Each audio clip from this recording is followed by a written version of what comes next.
Yo, what's going on, guys? Crispy Flakes here. First, I have to say before we get going on this video, check out the 48 minutes of the greatest NBA moments of all time. Man, it's playing in the background there for y'all. But we have the 2022-2023 NBA GM survey. So basically, they survey the GMs of the NBA. They ask them 50 different questions, break it all down to their answers. And I thought it would be fun to kind of answer these questions myself. You know, I would say as somebody that does NBA 2K rebuilds, that makes me like a tier 23 general manager in the NBA. For a reference point, tier 17 is the ball boy. So, you know, I'm right there pretty much. I'm basically a general manager. So let's go through these. I've not seen these yet. If I can kindly ask you to please hit that subscribe button and the like button. I cannot grow this channel without you. It is my full-time job, so it is really important, man, for your engagement and all that good stuff. So thank you all so much for that. And here we go. Although I'm sure a lot of you guys are going to wait till after my answers before you hit that like button or not, which is fair enough. Fair enough. You don't like my answers? You don't got to like the video. So we have which team will win the 2023 NBA Finals. Damn, Brooklyn, that's 72% last year? Sheesh. Who? Okay. No, I would say they got Milwaukee Bucks as number one. My finals matchup is the Clippers versus Celtics. And I know I was all about the Celtics, you know, last playoffs, but I do have the Clippers winning it if they can stay healthy. I just love the deepness of that team. Health obviously is the big time focus point with them though, but even they got so much depth where, you know, if you lose certain players, Kawhi and Paul George have to stay healthy. But yeah, I have the Clippers winning the finals, man. I know we do this every single year with the Clippers, but I feel like this is the year. I don't know why, it just feels right. And then obviously too, the reason the Celtics, why I have them in the finals is I feel like they're a much improved team. The reason I don't have them winning it is because I do think when it comes down to it, coaching is a big aspect of it. Now, if their new head coach and everything can prove that he can stay up with the best of them, then sure, maybe they do end up winning it all. But that's just off the top of my head kind of response. Players who will win the 2022-2023 MVP. Damn, KD was 37% last year. They got Luka at 48. I don't know, man. It's hard for me to give it to Luka because I don't know if the Dallas are that much improved, and I just think with how deep it is, I can see the Mavericks still being a really good team, but I don't know if they're gonna be as good as last year. And Luka always puts up numbers regardless. I think this year it's gonna be. I think Joel Embiid's a pretty good guess. I was thinking Kawhi Leonard for some time, but he does load manage a lot. And Joel Embiid, I know he has his own issues with missing games at times, but I think he's gonna be healthy. I think he's pissed off that Jokic got back to back. I love the look of the 76ers team. I think Embiid is going to win MVP. That's my vote. If you were starting a franchise today and could sign any player in the NBA, who would it be? So I would sign all the draft picks for the OKC Thunder, and I would use them next year to trade for Victor Wembanyama. In all reality, they got Giannis listed here at 55% last year, it being Luka. I guess it depends what your goals are. You know, Giannis isn't by no means an old NBA player at all. And he's going to be good for at least next 7 years probably. So that's enough time to win a lot of championships. If Giannis stays healthy, his team stays healthy and everything, you know, that's pretty much at least Eastern Conference Finals bid. I think Giannis is a good answer. Which player forces opposing coaches to make the most adjustments? Steph Curry, Giannis, Jokic. All right, so Steph Curry the ball movement of the Warriors in general, almost at the Spurs, man, because that vibe is, you know, the Tim Duncan days and everything. I would say, though, the most adjustments, I feel the NBA is starting to adjust to the three-point shot a lot more, where obviously, you know, Steph Curry shooting is going to be a big factor. But I think the way the center position is being played, I'm actually going to give it to Jokic on this one, just because, you know, the player that Jokic is, you just never see that. You never see these big-ass centers that play like guards, man. And I think the adjustment to play against him, is pretty crazy. Giannis, you just got to hope you don't dunk on your head. Steph Curry at 52%. I have no problem with that being, the majority of the response. So I'm going to say Curry or Jokic. Really depends on the game. Which player is most likely to have a breakout season? Yo, we got Cade Cunningham tied for number 2. I'm cool with that, man. You know, number 1 pick in the draft. It seems as far as number 1 picks goes, Cade doesn't really get talked a lot about, as opposed to years past with number 1 picks. I don't know if that's just because he plays for the Detroit Pistons. I don't really know what it is. But I'm going to go with Cade Cunningham, man. You know, you see him working out with all those vets, you know, working out with KD in the offseason, putting on muscle. He is the point guard now, you know, no more splitting with Killian Hayes. Cade is the point guard. Ivy is the 2 guard. I love that. Yeah, Evan Mobley, I think, is great, too. Anthony Edwards, I think, already broke out last year. So, yeah, Cade Cunningham, I'm going to go with him for my answer, man. A little bit of a biased pick. It is a biased pick, but the GMs agree. So, hey, who is the best point guard in the NBA? Steph Curry. Who is the best shooting guard in the NBA? Okay, so they got Luka at 28%. I think Luka's a point guard, right? Like, Luka's the point guard. If you're considering Luka the 2 guard, he is better than Devin Booker. Like, I love Devin Booker, representing Grand Rapids. But Luka's better than Devin Booker. Like, he just is. But, if Luka's not in the conversation, also they got Steph Curry listed here too. Yeah, it's Devin Booker though, right? It's Devin Booker. Who is the best small forward in the NBA? Kevin Durant, Jason Tatum, once again, Luka. Luka ain't playing every damn position, man. I mean, I know he can, but that's not how this works, in my opinion. I think this season, Tatum takes the leap as the best small forward in the NBA. And I know a lot of people probably think like that's crazy for me to say, but whenever these surveys happen, it's easiest for us to look at the history, but I'm talking about my expectations, man. Not what I've seen, what I think I'm going to see. And I think I'm going to see Jason Tatum take the leap as the best small forward in the NBA. So, although probably playing a lot of power forward to start the season with Robert Williams being out, KD, I probably have, I don't know, LeBron James is playing damn MVP caliber basketball last season, but you really can't go wrong with any of the three. I think Tatum makes the leap, though. Just saying. Who is the best power forward? I think LeBron's a small forward, so I'm going to go with Giannis as the best power forward. No surprise there. Jokic at 79%, so that's right now. I think next season, Jokic's workload will be, I don't want to say less, but, having Jamal out there, having Michael Porter, that is going to be less shots for Jokic, just plain and simple. Like, I still think he's efficient as hell. I do think the stats take a little bit of a dip just because, not having to have as much just, what's the word I'm looking for? I don't know what it is. But, usage, I guess is the word. I'm going to go with Embiid will be the best center next season. Right now, it's okay to say Jokic. But when it's all said and done, Embiid next season is his year, man. It's his year. That's why I got my MVP. So, gotta go with it. Gotta be consistent. Highest percentage of total votes on position. Okay, that's just summary. I was like, is that the question? Which team made the best overall moves this offseason? Yeah, Cavs basically got Donovan Mitchell for he was stolen, man. I think he was stolen. Like, no, they gave us some good assets. I'm gonna call it like it is. T-Wolves, I mean, Donovan Mitchell, like, that right there and that on the Cavs was huge. But I also think the Celtics need to be a little higher on this list. The Utah Jazz, I don't know why they're on there. I guess because, like committed to the rebuild. T-Wolves, like, Rudy Gobert was a nice hell of a haul. I don't think it was the best overall move. It was a nice move, not the best. But I think Cavs with Donovan Mitchell is a good answer. Celtics adding on Malcolm Brogdon, I thought was elite, man. Like, but Donovan Mitchell better than Malcolm Brogdon. I'm going to go with Cavs 1, Celtics 2. Which one player acquisition will have the biggest impact? I'm actually going to go with Rudy Gobert. And that's not saying Rudy is better than Donovan Mitchell, because I don't think that's the case. But as far as like overall impact goes, just, I mean, the overall impact, it's like, Cat's going to be playing power forward now. Like, that right there's a huge impact. Just switch up the power forward position, what he can bring to that spot now. Just that interior defense. Like, we've always seen Cat play center. They've always tried putting, like, just solid forwards, defense forwards to the 4 spot. It just never really worked. Have that be Jared Vanderbilt or Robert Covington. It's just never really worked. So this is going to be interesting. I'm going to go with Rudy Gobert. But then obviously Donovan Mitchell's like scoring and everything. But as far as like impact, like, I think Rudy Gobert, man. Who was the most underrated player acquisition? Malcolm Brogdon. Yeah, I agree with that. I mean, I just pretty much said like that was like top 2 as far as the best player acquisitions go.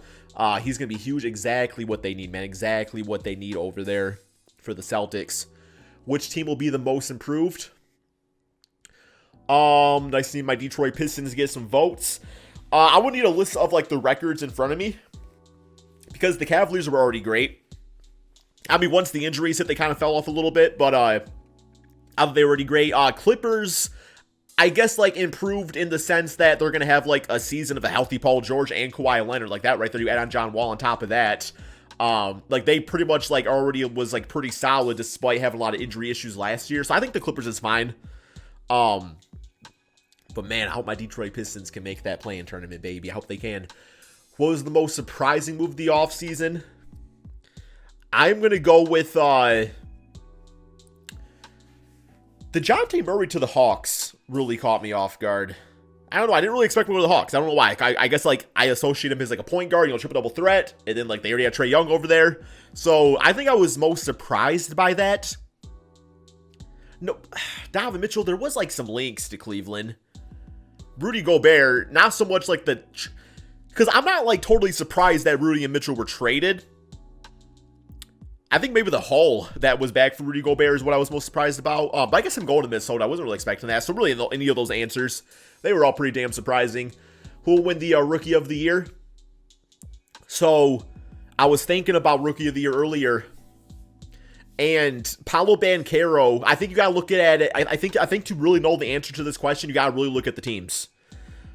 And I would say out of the Magic, Sacramento, and Rockets, the Magic kind of scare me the most.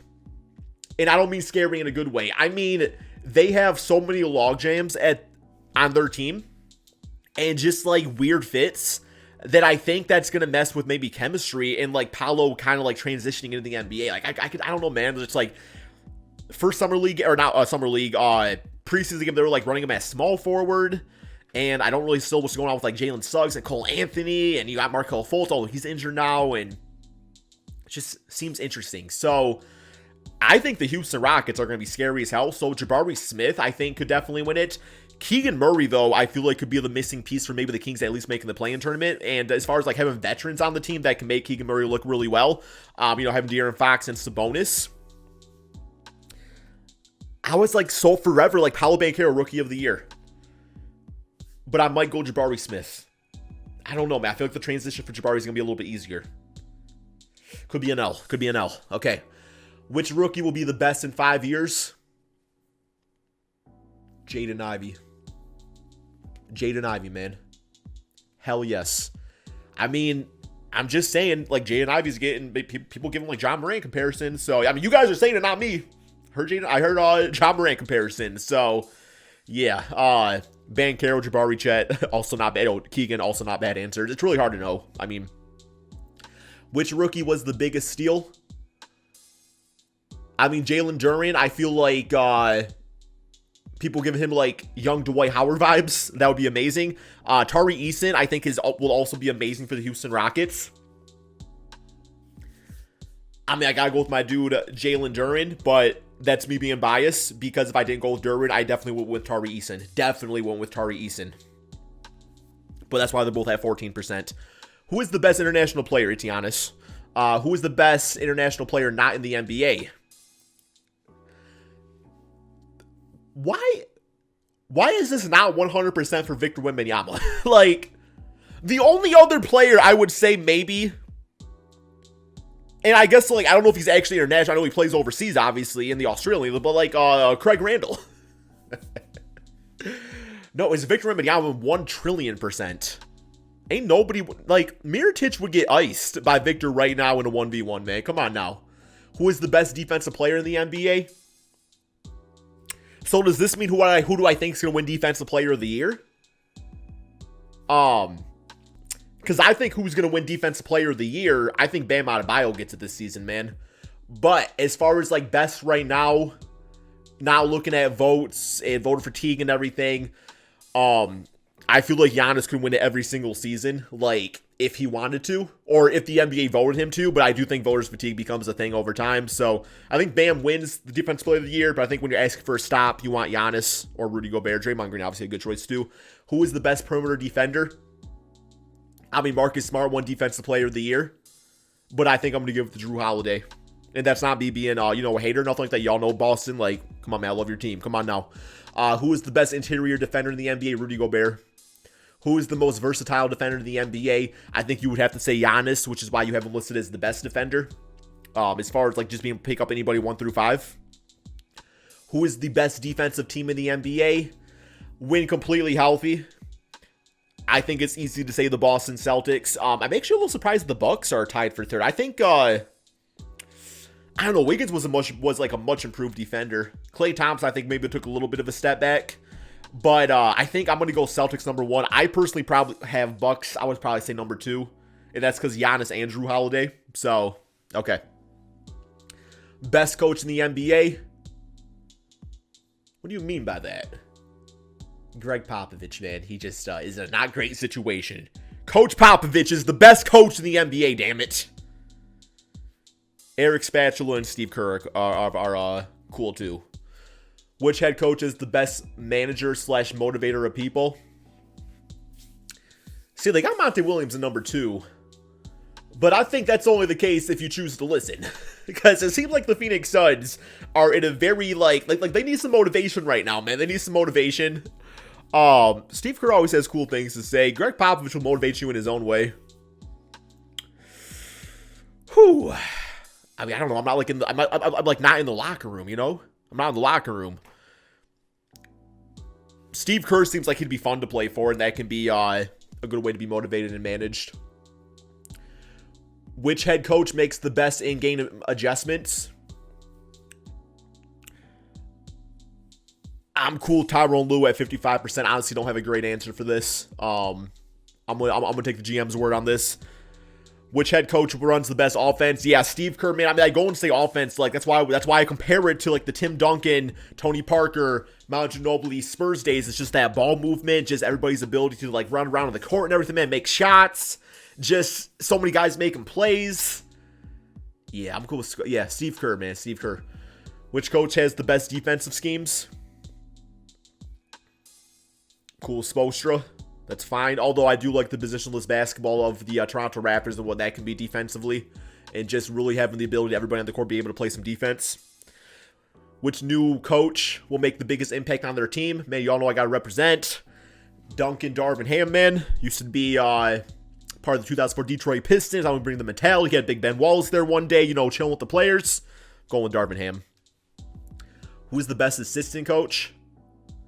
Well, I want to give it to the dude, what's his, I forgot his name, man, Joe on the Spurs, because he's in obviously, did I say on the Spurs? On the Celtics, man, because obviously the Celtics, awkward situation with Udoka, and the ability that they're able to just take one of their assistant coach, insert him into the head coaching spot, and be like, I think we're going to be fine, I think says a lot. But thinking Kenny Atkinson could be coaching multiple NBA teams right now. Which active player will be the best head coach of the day? Bro, I don't see CP3 being a good head coach, man. Something about CP3, I don't know.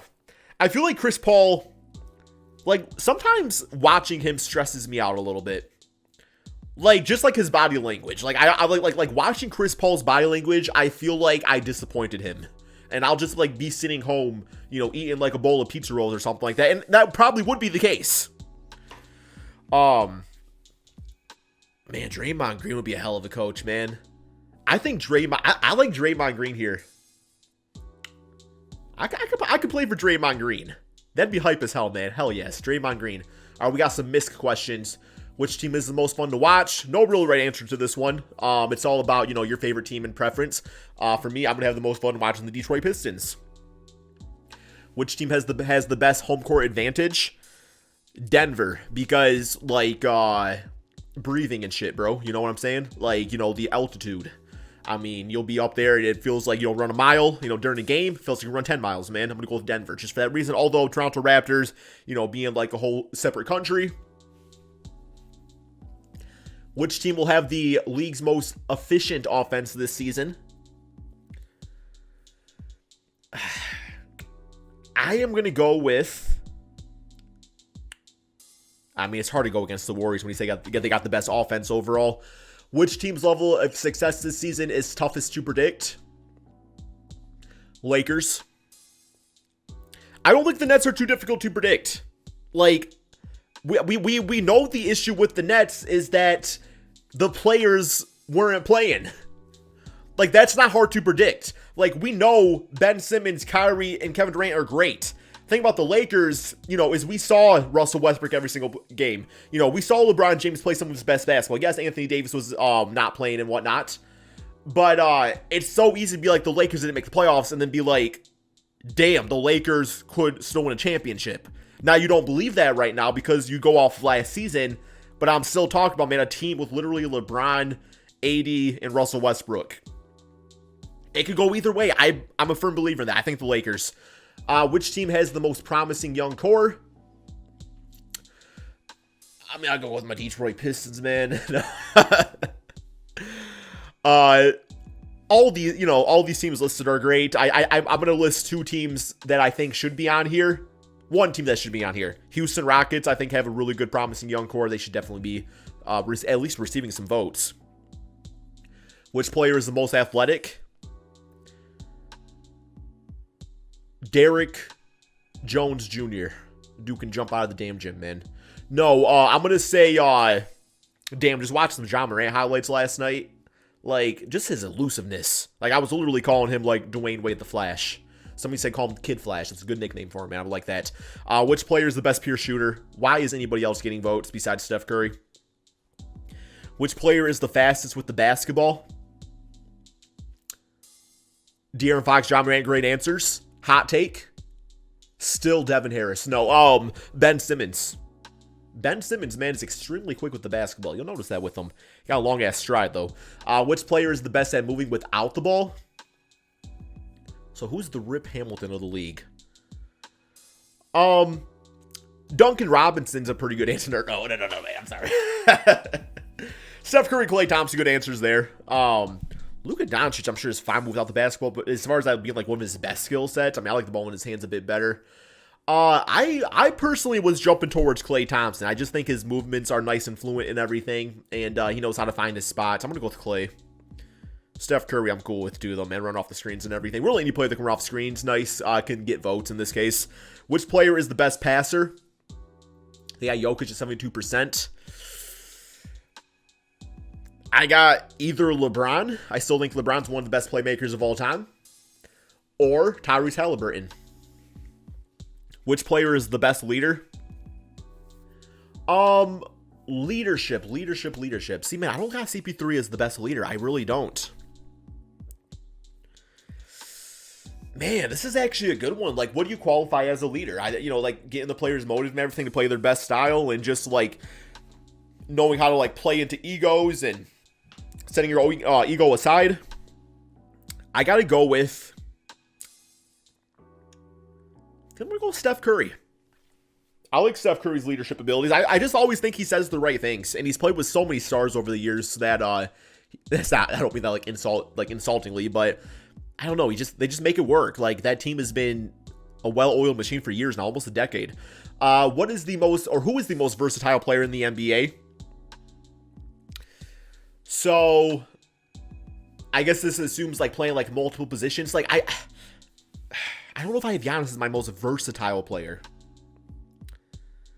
Just because, like, typically, like, his thing is playing the 4 spot or the 5 spot and, dunking the hell out of the basketball, man, cutting the basket and everything. But as far as, like, being able to do, like, multiple things, like, also shoot, all the different aspects to the game of basketball, I think I still got to give it to LeBron. Man. Which player is the best basketball IQ? Still think it's LeBron. Which player would you want taking a shot with the game on the line? I'm going Damian Lillard. Oh, goodness. Okay, this is the last one. Okay, here we go. What rule regarding play, schedule, draft lottery, playoff format most needs to be changed? Coach's challenge / automatic reviews, including keeping challenges if successful. Free agency before the draft, mandatory draft medical information, lottery odds, playoff format. Would y'all like the playoff format? I'm going to see out of all these, I think free agency before the draft. Wouldn't you like to know which players you signed and which players were coming to your team that are already veterans, established players in the league before you decide who to draft? Like, I'm sorry, but if all of a sudden, like, Jokic is available, but Victor Wembanyama is the best player in the draft, followed by Scoot Henderson, and you know you could get Jokic and you got Jokic, wouldn't you want to know that you could get him first? And then you can draft Scoot Henderson because he's going to, fit better on your team? As opposed, you know what I'm saying, right? Like, I think that makes sense. I don't know. But, okay, guys, that's all we got for this video right here. I'm sure some of these, I was probably, like, a little bit controversial or just kind of like, that's a hot take, Crispy. Like, for example, when 59% of people say that Giannis is most versatile, that might be the right answer, but I don't know. I think we all got maybe different definitions of versatile. And best leader, maybe you think it's CP3. I don't think it is. I don't know. It's just my own personal opinion. But that's all we got. Hopefully you guys all enjoyed this. Be sure to drop that like, subscribe if you're new to the channel, and peace out, my friends.